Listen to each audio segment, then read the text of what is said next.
भट्टी साहब ये बातें तो बड़ी आईनी कर रहे हैं आज जुबैर साहब, देखे ना कितनी उन्होंने खूबसूरत बातें की कि दस्तूर में लिखा हुआ है कि अगर 2 महीने में इलेक्शन तब होगा, अगर असम्बली मुद्दत पूरी कर लेगी 3 महीने में तब होगा। ये फूल झड़ रहे हैं आज जुबैर साहब के मुँह मुबारक से। तो बातें तो बड़ी अच्छी कर रहे हैं, लेकिन आपको ये लगता है कि गिवन देयर सर्कमस्टेंसेस और जिस तरह मौलाना फजल रहमान जो इनकी PDM के सरबराह हैं, जिस तरह गू मगू की कैफियत उन्होंने तारीख की हुई है मईशत को जोड़ जाड़ के, ये इलेक्शन करवा देंगे, इस साल हो जाएंगे इलेक्शन, या आपको लगता है कि नहीं काम लंबा ही है? देखिए भाईजान, मौलाना साहब वो शख्सियत थे जो 3.5 साल इलेक्शन के लिए सड़कों पर थे और सब कुछ जाली था। हाँ। इक़्तिदार में आया, सब कुछ असली हो गया। और मौलाना साहब भी वो शख्सियत बने जिन्होंने कहा कि सारों को एक्सटेंशन मिलती है तो हमें 1 साल क्यों नहीं एक्सटेंशन मिल सकती। और मौलाना साहब भी वो शख्सियत हैं कि जो इस निज़ाम में जरदारी साहब से भी ज़्यादा खोए मलाई वाली चीज़ें खा रहे हैं और सारा मुस्लिम लीग नून पे बोझ पड़ा हुआ है।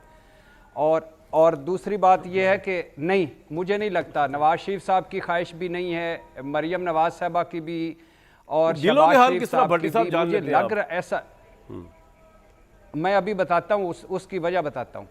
तो ऐसा लग रहा है कि इलेक्शन, देखे ना 2 सूबों के इलेक्शन भी 90 दिन में होने थे, नहीं हुए ना। तो अब मुझे लग रहा है, ऐसा लग रहा है कि 8 अक्टूबर को इलेक्शन होना मुमकिन नहीं दिखाई दे रहा है। दूसरी बात जो नियाजी साहब ने की और जो जुबैर साहब ने की और जो आपने की, अब सवाल ये पैदा होता है कि इलेक्शन कब होंगे, यानी हतमी सूरत-ए-हाल क्या बनती है, इलेक्शन कब होंगे। सवाल ये पैदा होता है कि कासिम के अब्बा कहाँ होंगे, किस साल में होंगे। सवाल ये पैदा होता है कि तरीक़े इंसाफ किस हालत में होगी। सवाल ये पैदा होता है कि ये जो नई धड़ाबंदियाँ बन रही हैं, ये इन धड़ाबंदियों की हतमी शक्ल कैसे होगी। सवाल ये भी है कि साउथ पंजाब का जो पका हुआ फल है वो किसकी झोली में गिरेगा, और जरदारी साहब क्या कर पाते हैं, और जहांगीर तरीन साहब क्या आपको लगता है कि PTI के लोग जो टूट के जा रहे हैं, अगर तहरीक इंसाफ के चेयरमैन उनके साथ नहीं भी है, लेकिन वो कुछ वोट बैंक सिग्निफिकेंट तोड़ के लेके जा रहे हैं साथ?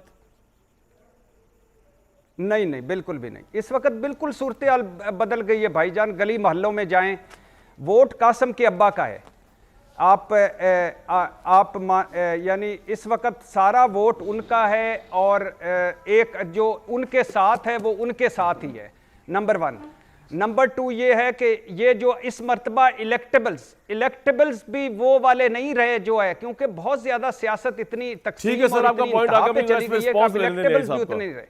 ठीक है सर, ये कह रहे हैं कि वोट जो है ना जाने से फर्क नहीं पड़ता, तहरीक इंसाफ के चेयरमैन या कासिम के अब्बा जो चाहे कह लें उनको आप, भाई वोट उनका नहीं। साहब एग्री करते हैं कि जो टूट के लोग जा रहे हैं इससे फर्क नहीं पड़ा तहरीक इंसाफ को, और जिसको खड़ा कर देंगे अब्बा जी वो वही इलेक्शन जीतेगा। एक बात और इसका भी जवाब दे दें कि कासिम के अब्बा कहाँ और किस हाल में होंगे, इससे डिटर्मिन होगा कि इलेक्शन इस साल हो रहा है या नहीं हो रहा, और आपके ख्याल में किस हाल में और कहाँ होंगे वो अनकरीब?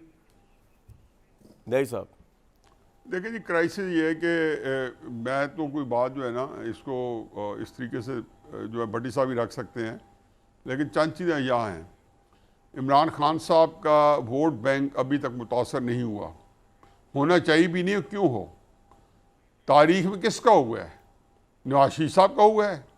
मेरा ख्याल है नवाज शरीफ साहब के साथ तो इस पाकिस्तान की तारीख में जो ज़्यादती हुई है, मुझे तो उसके साथ की मिसाल नहीं मिलती कि आप सारे मीडिया को लगा दें। जियो अगर कोई थोड़ी बहुत सपोर्ट करता या कोई और करता था, जो टेंशन करता था उसको हाथ रोड़ देते थे। इमरान खान साहब को तो 1 साल जो मीडिया मिला इमरान खान साहब की जो 26 साल सियासी जिंदगी में, ये मीडिया इमरान खान साहब को कभी नहीं मिला था। ये सही कह रहे हैं। लेकिन नवाज शरीफ साहब का क्या था, वजीर आजम थे और मीडिया उनको नहीं दिखाता था। उनके वजीरों के प्रेसी वजीर इत्तलात थे और उनका तस्वीर दिखाना मना थी। वजीर आजम पाकिस्तान के वजीर आजम थे, और केबल वाले जो थे डिप्टी कमिश्नर से हिदायत नहीं ले रहे होते थे, किसी और जगह से उस जिले के अंदर ले रहे थे। छोटे छोटे उन्हें जो ऑफिस बने, सैटेलाइट ऑफिस बने हुए थे।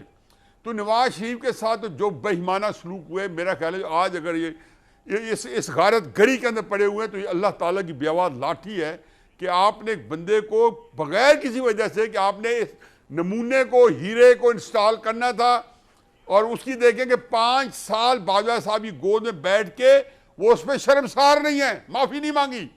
8 महीने का बड़ा खलक है जी। 8 महीने बाजवा साहब ने मेरे साथ बड़ी जाती की कि जिनके खिलाफ पॉपुलैरिटी हासिल की थी उनके यहाँ they don't forget, they don't forgive, पहली बात। दूसरी बात है कि इलेक्शंस की तो आपके प्रोग्राम में पहले भी कह चुका हूँ, हजूर ये सारी चीज़ें इसके कुछ ज़मीनी हकायक होते हैं, जो कुछ करना है आपने ज़मीन पे फेंकना है। और ज़मीन कौन सी? पाकिस्तान का खत्ता अर्जी। उसके अंदर वहाँ पे आया ये पनप सकेगा या नहीं पनप सकेगा? ये इतना बदकिस्मत मुल्क हो, हम ऐसी स्टेज पे लेके आए हैं जिनके अंदर एक टोला था जराइम पेशा लोगों का। ये पूरा जराइम पेशा लोगों का टोला था जो पाकिस्तान को इस नैज पे लेके आए हैं कि आप एक पाकिस्तान के अंदर आईन प्रैक्टिस नहीं कर सकते। हकीकत है कि इन ऑल फेयरनेस मुझे सारे जिसको कहना चाहिए वसाइल हो, और मुझे क्या हम 90 दिन के अंदर इलेक्शन करा दें, जैसे कि पिछले दिनों पंजाब और केपी असेंबली के बारे में एक बहस शुरू थी। 90 दिन का इलेक्शन न्याय साहब, अगर कासिम के जो वालिद हैं उनको मिलिट्री एक्ट में धर लिया गया तो उसका क्या इंपैक्ट होगा? क्विकली बता दें, मैंने ब्रेक लेनी है। उनको मिलिट्री एक्ट में धार लिया गया, देखिए जी उसका कोई इंपैक्ट नहीं होगा। उनके दिल से वो कैसे उचाट होगा, कैसे उनको उतारा जाएगा, उसका हिसाब किताब पाकिस्तान की 70 साल तारीख में आज तक नहीं हुआ।